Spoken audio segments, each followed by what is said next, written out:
नमस्ते दोस्तों। 14 जुलाई 2023 को दोपहर 2:35 पर इसरो द्वारा चंद्रयान-3 लॉन्च कर दिया गया था और दुनिया भर की स्पेस एजेंसियों ने इसके लिए हमको बधाई दी। और हम सब भारतवासी भी उम्मीद करते हैं कि यह मिशन सफल हो। वैसे भी हमारे स्पेस एजेंसी इसरो द्वारा पहले भी कई रिकॉर्ड कायम किए जा चुके हैं।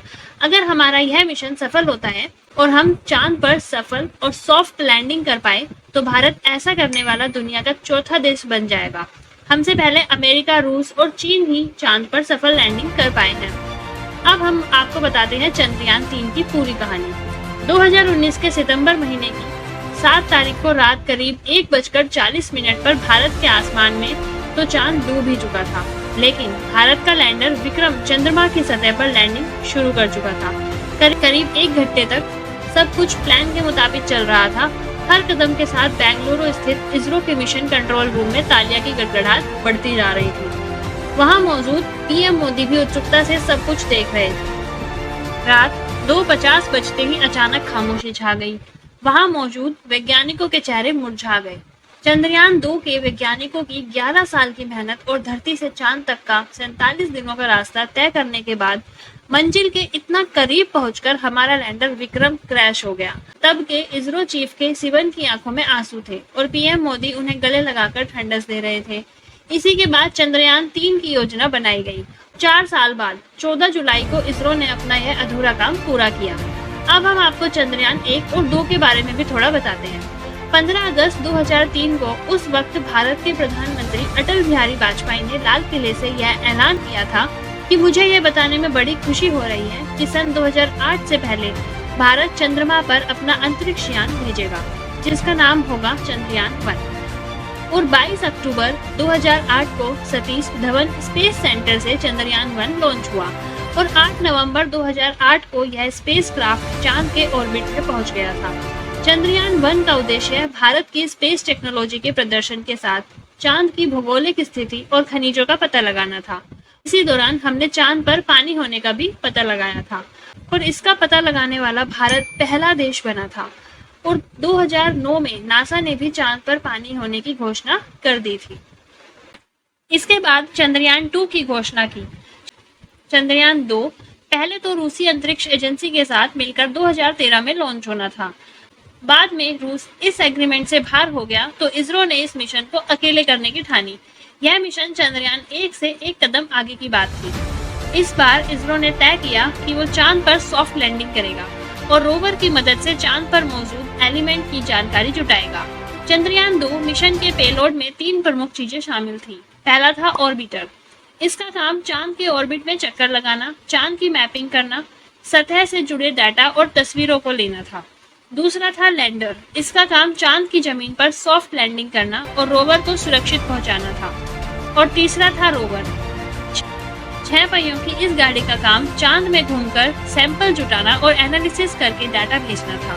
फिर 22 जुलाई 2019 को चंद्रयान-2 लॉन्च किया गया और 20 अगस्त 2019 को सफलतापूर्वक चांद के ऑर्बिट में पहुंच गया। और इसके बाद 6 सितंबर 2019 को लैंडर विक्रम की सॉफ्ट लैंडिंग शुरू हुई, लेकिन अचानक लैंडर से कम्युनिकेशन टूटा और वो गायब हो गया। सरकार ने संसद में बताया कि 7 सितंबर 2019 को विक्रम लैंडर के ब्रेकिंग थ्रस्टर में गड़बड़ी की वजह से क्रैश लैंडिंग हो गई। चांद पर लैंडिंग के पहले फेज में विक्रम लैंडर के चांद पर उतरने की स्पीड 1683 मीटर प्रति सेकंड से घटाकर 146 मीटर प्रति सेकंड की गई। लैंडिंग के दूसरे फेज में ब्रेकिंग सिस्टम में गड़बड़ी आ गई और जहां उसे लैंड करना था उससे 500 मीटर ऊपर से कंट्रोल खो गया और लैंडर ने क्रैश लैंडिंग की। चंद्रयान-2 के ऑर्बिटर ने 4 दिन बाद विक्रम लैंडर को लोकेट कर दिया, लेकिन उससे कोई कम्युनिकेशन नहीं हो सका। इसरो के एक अधिकारी का मानना है कि चांद की सतह पर लैंडिंग इतनी हार्ड हुई होगी कि लैंडर का सुरक्षित बच पाना बेहद मुश्किल है। चलिए अब आपको बताते हैं कि चांद पर लैंडिंग इतनी खतरनाक क्यों है। धरती से चांद की दूरी करीब 4 लाख किलोमीटर है और धरती से मंगल की दूरी करीब 3,390 लाख किलोमीटर है। इसके बावजूद एक्सपर्ट्स मानते हैं कि चांद पर सॉफ्ट लैंडिंग मंगल से भी ज्यादा खतरनाक है। इसकी 3 बड़ी वजह है। चांद पर वायुमंडल ना होना। धरती पर कोई चीज लैंडिंग कराना आसान है क्योंकि यहाँ वायुमंडल है। मसलन आप ऊंचाई से कूदिए और पैराशूट खोल लीजिए, वायुमंडल की वजह से आप धीरे धीरे नीचे आएंगे। और आराम से धरती पर उतर जाएंगे। मंगल ग्रह पर भी वायुमंडल है, लेकिन चांद पर यह वायुमंडल ना के बराबर है। अगर आप वहां पैराशूट लेकर उतरेंगे तो इतनी तेज गिरेंगे कि बिखर जाएंगे। वहां उतरने के लिए प्रोपेलेंट चलाना पड़ता है। इस ईंधन को धरती से सीमित मात्रा में ही ले जाया जा सकता है, इसलिए गलती की गुंजाइश नहीं है। दूसरा है चांद पर कोई जीपीएस ना होना। धरती पर एयरक्राफ्ट जीपीएस से रास्ता पता कर लेते हैं, लेकिन चांद पर लोकेशन बताने वाला कोई सैटेलाइट नहीं है। ऐसे में ना तो लैंडिंग की पोजीशन का पता चलता है और ना ही सतह से दूरी का। तीसरा है चंद्रमा का साउथ पोल अजीब जगह। इसरो का चंद्रयान 3 चांद के साउथ पोल में लैंड करेगा। ये अजीब जगह है। यहाँ सूरज सिर्फ क्षितिज में होता है, इसलिए लंबी लंबी परछाई बनती है, जिसकी वजह से सतह पर कुछ साफ नहीं दिखता। चंद्रयान 3 मिशन के 3 अहम लक्ष्य हैं। पहला, चंद्रयान 3 के लैंडर की चांद की सतह पर सुरक्षित और सॉफ्ट लैंडिंग। दूसरा, इसके रोवर को चांद की सतह पर चलाकर दिखाना। तीसरा, वहां मौजूद एलिमेंट का वैज्ञानिक परीक्षण करना। जैसे ही यह चांद की सतह पर पहुंचेगा, लैंडर और रोवर चांद के 1 दिन यानी धरती के 14 दिनों के लिए एक्टिवेट हो जाएगा। चंद्रयान 3 जरूरी क्यों? इस मिशन का लैंडर चांद के उस हिस्से तक जाएगा जिसके बारे में कोई जानकारी मौजूद नहीं है। यह अभियान चांद की सतह पर रासायनिक तत्वों और मिट्टी, पानी के कणों जैसे प्राकृतिक संसाधनों को देखेगा। चंद्रयान 3 के जरिए भारत अपने पड़ोसी चीन को स्पेस में एक तरफा बढ़त नहीं देना चाहता, जो पहले ही अपने 3 अभियानों को मंजूरी दे चुका है। चांद के वीरान और उजाड़ सतह के नीचे कई बहुमूल्य धातुएं मौजूद होने की संभावना है। इसमें सोना, प्लेटिनम और यूरेनियम शामिल। चंद्रयान 3 के लैंडर मॉड्यूल का वजन करीब 1.7 टन है।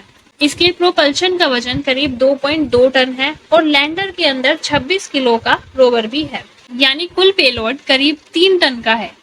इस 3 टन के पेलोड को धरती की ग्रेविटी से विपरीत ऑर्बिट तक ले जाने का काम LVM-3 ही करेगा।